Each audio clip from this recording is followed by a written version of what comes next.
ટેક્સના પૈસા અમને પણ પગાર મળે છે એટલે કોઈ પણ અધિકારીએ પોતે માલિક છે એવું સમજવાનું નથી। આજે આ બધા માલિકો આવ્યા છે, જવાબ માંગે છે। કલેક્ટર, ડીડીઓ, નિયામક ડીઆરડીએ ના અને પાટી તાલુકાના ટીડીઓ ને બોલાવો, પછી જ અમે અહીંથી ખસીશું। અમારે પોલીસ સાથે કોઈ લેવા દેવા નહીં। કાયદો અને વ્યવસ્થા જળવાય એ જવાબદારી પોલીસની છે। પોલીસ મિત્રોને હું વિનંતી કરું છું ભાઈ, અમે શાંતિથી રજૂઆત કરવા આવ્યા છે, તમે ઘર્ષણ નહીં કરો જાણી જોઈને। અમારી સાથે તમે હું કરવા ઝઘડો ઉભો કરો છો ભાઈ? કાયદો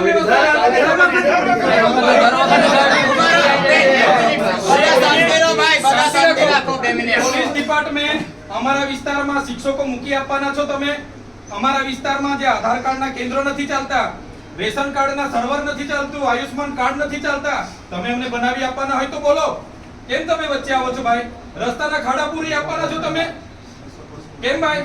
પોલીસ અધિકારી કાયદો વ્યવસ્થા જાળવે ભાઈ, બરાબર છે। અમે તમારી આ વર્દીનો રિસ્પેક્ટ કરીએ છીએ, એનો મતલબ એવું નથી કે તમારાથી ડરીએ છે।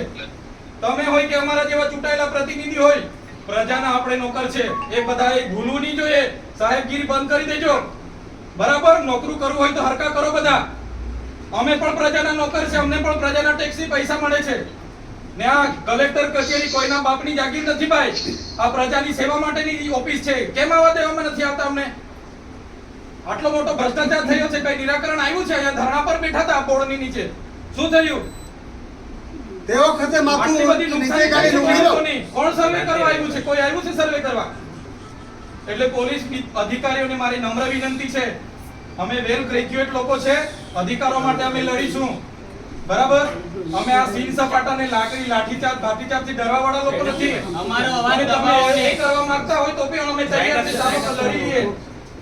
જ્યાં સુધી અમે સંવાદમાં માનીએ છીએ તો સંવાદમાં રહો। જે દિવસે સંવિધાન અમે સાઈડ પર મૂકીશું, સંવાદ સાઈડ પર મૂકીશું, આર પારની લડાઈ થશે। આ તમને કહી દીધું।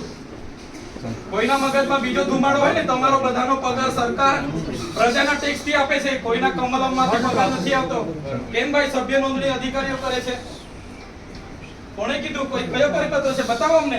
એટલા માટે કેમ છો અહીંયા collector Shri Narmada, DDO Shri Narmada, DRD નિયામક શ્રી અને પાંચે તાલુકાના ટીડીઓ હશે તો જ અમે ખુલાસો આપીશું। અમે બધા પુરાવા લઈને આવ્યા છે, પુરાવા સમેત ખુલાસો અમે આપવા તૈયાર છે। બધા અધિકારીઓને અમને ખુલાસો જોઈએ।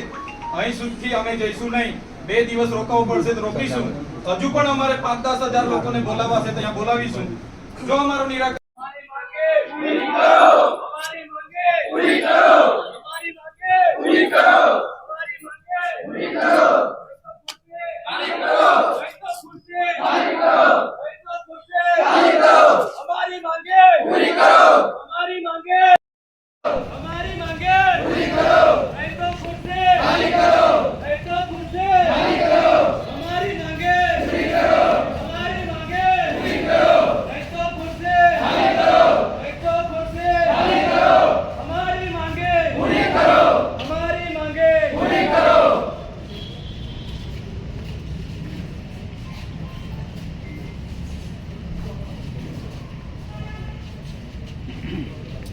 सरकार हमसे डरती है, पुलिस को आगे करती है। सरकार हमसे डरती है, पुलिस को आगे करती है।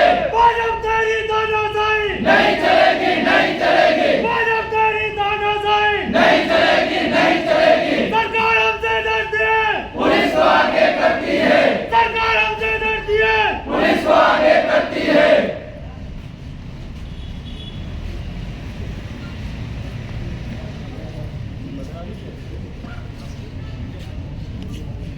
वैष्णवजन तो तेने कहिए जे पीड़ पराई।